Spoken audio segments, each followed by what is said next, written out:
Flat के बाहर हर सुबह एक बोतल का ढक्कन पड़ा रहता था और किसी को पता ही नहीं था वो वहाँ आता कैसे था। गाइस, ये इंसिडेंट दिल्ली के जनकपुरी इलाके में हुआ है और बिल्कुल रियल इंसिडेंट है।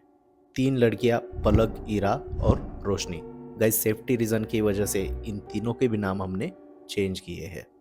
सो गाइस, ये तीनों एक किराए के फ्लैट में रूममेट की तरह रहती थी। तीनों भी सेम ऑफिस में आईटी डेवलपर्स थी।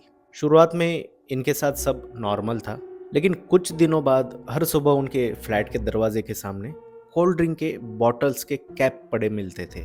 पहले उन्होंने सोचा शायद कोई मजाक कर रहा होगा, लेकिन अब ये रोज होने लगा। बिना किसी आवाज के, बिना किसी फुटस्टेप्स के कैप्स बस रख के मिलते थे। एक रात जब तीनों सो रही थी, उनमें से पलक को अचानक ऐसा महसूस हुआ जैसे कोई उसके बेड पर बैठ गया हो। बेड थोड़ा सा दबा, जैसे किसी के बैठने के बाद होता है। उसने आंखें खोली पर कमरे में कोई नहीं था। अब उसके बाद डर बढ़ने लगा।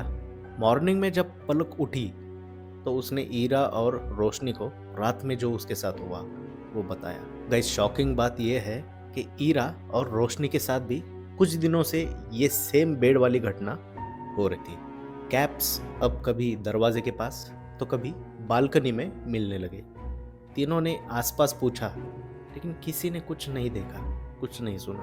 किसी को कुछ इस बारे में पता ही नहीं। आखिरकार डर के मारे उन तीनों ने भी वो फ्लैट छोड़ दिया। लेकिन एक सवाल आज भी बाकी है, उन्हें वहाँ रखता कौन था? हम अक्सर ये मान लेते हैं कि हर आत्मा या अंधे की मौजूदगी हमेशा नुकसान पहुंचाने के लिए होती है। गाइस, ये जरूरी नहीं है कि हर आवाज, हर इशारा हमारे लिए खतरा हो। कभी वो सिर्फ एक चेतावनी भी हो सकती है। आपका क्या ओपिनियन है? क्या ऐसी मौजूदगी हमेशा नुकसान पहुंचाती है या कभी कभी सिर्फ हमें बचाने की कोशिश करती है? कमेंट में ज़रूर बताइए।